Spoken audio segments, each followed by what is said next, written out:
Alright, so we're back once again. This time we're playing the Minotaur, Tier 10 UK light cruiser. Yeah, light cruiser, because it does basically evaporate in front of anything. And we are playing ranked. If we take a little look at the teams, obviously we have one DD on each team, Ishimakaze, and one carrier. So, overall I don't really mind this. The Minotaur's strengths can actually be fairly well maximized. And yeah, so we're going to start off, we're going to go for the cap on B. I don't think we get there in time. Shima does get the cap by itself, I think. That being said, we do have extremely strong AA. So we're going to position ourselves, after we attempt to get the cap on B, we're going to position ourselves around the middle of the map so we can get full use out of the Minotaur's AA.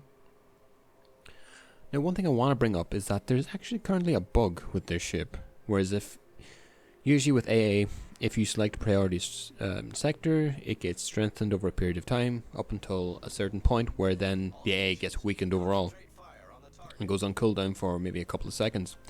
But on this ship, if you actually select the AA, the priority sector, it immediately goes on cooldown. So basically actually trying to be effective with your AA in this ship actually nerfs the AA overall. So that's actually something, and I don't know if that's something just I experienced, but every game I've played with this ship, it's been the exact same. So yeah, that being said, this is why I see, right there, I select priority sector, it doesn't work, and I get nerfed overall because of it. So actually turning one of the ship's strongest points into actually non-existent. So yeah, Wargaming, please fix that. That being said, we're going to position ourselves in the center of the map, right next to the sea cap. So what we do have left, we can actually use it to kind of create like a no-fly zone down the center of the map, forcing the carrier to actually take his ships around the flanks.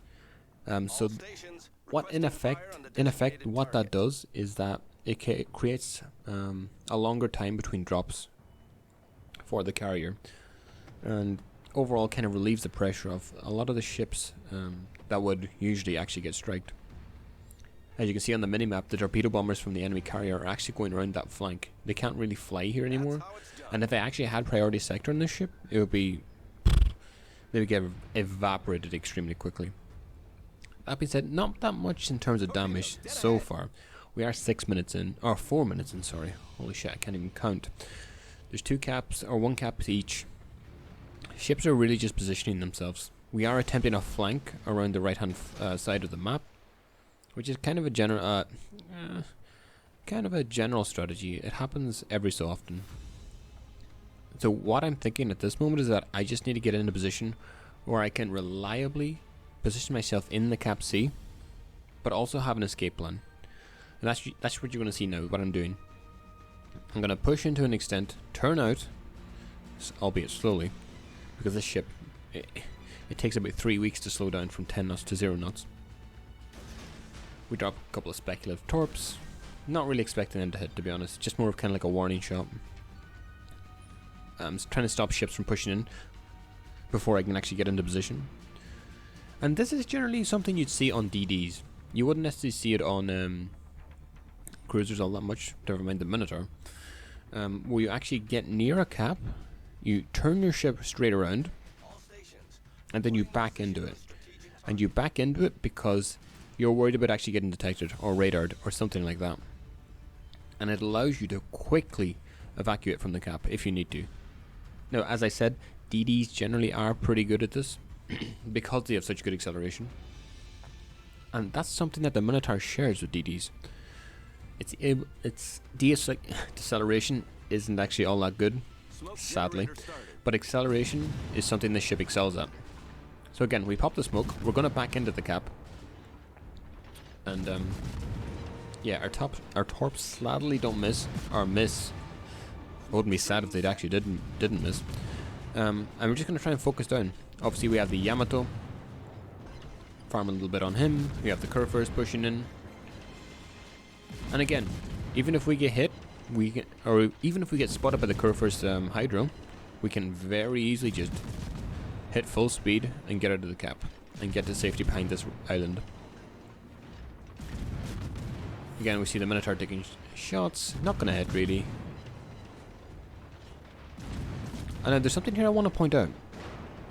If you look at the position of my smoke and the position of the cap, it makes it so easy for these BBs to actually hit me right now. It's kind of like a Venn diagram with a very small center sector, where actually, if you look at my gun plumes, if you look at where the cap is, and if you look at the smoke, there's a very small area where the Yamato can hit, and he's pretty much guaranteed to hit me, and he does for about 16,000 damage.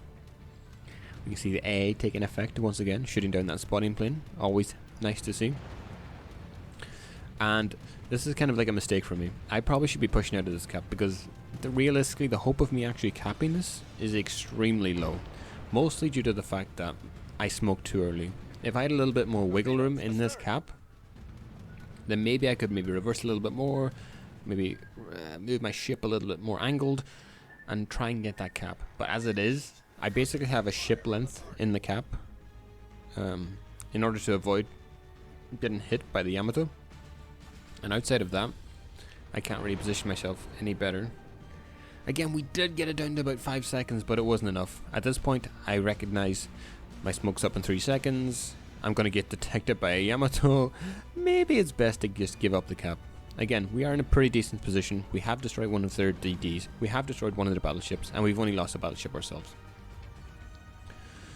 So there is fighting taking place over on the west hand flank. But again, we're not all that concerned with that. Because obviously there's an island between us and that. But something we can actually do is support the Curve first and the Shimakaze. Well, not the Curve first. We're actually planning to take down the Curve first. And just farm them. Again, if you look at the positioning of the two ships that can actually hit us, the Curve first is backing up. The Yama is behind that island. Now that being said, he still can't hit us over that island. But I think that was my thinking at the time, is that he can't actually hit me due to the fact that he's behind that island. And that's a mistake for me, because I should be checking the minimap, and if you check the minimap, he is actually further back behind that island. But for some reason he doesn't shoot, which is a little bit surprising. That being said, we do have our smoke up. So, with that in mind, the Curve first gets absolutely devastated by the Shimakaze's torps.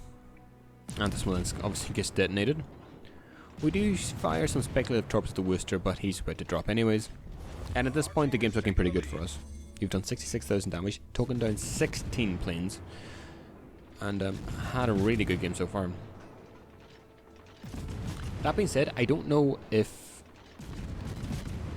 in these games, if I had actually, if there wasn't a carrier, would this ship actually be as effective? And I think that plays in a little bit to actual win rate on this ship. Oh Jesus, no. Okay, well, I think that's the best that we could have hoped for out of that situation. That being said, I think the whether carriers are in the game or not plays a huge role in whether this ship is actually really good in ranked or not that good in ranked. Again, we took down 16 planes, and if you think about it, we weren't actually all that effective. I mean, like, we weren't actually, there wasn't all that many squadrons kind of around our area or being, you know, in the vicinity of our AA.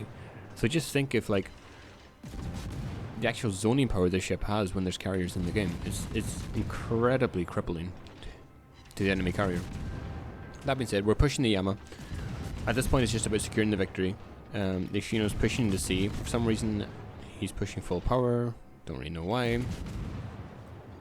When he could cap the point and speed up our victory. The Kuro finally gets spotted by the Shimakaze. The Yama goes down.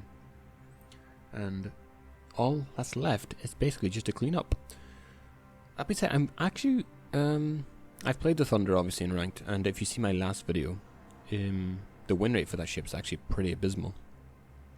That being said though, the Minotaur is one of the ships, I think it's in B tier, along with the Venezia, Smolensk, ships like that, where I think they have their role in ranked, but I think for the Minotaur you have to kind of get into a carrier game for them to be the most effective.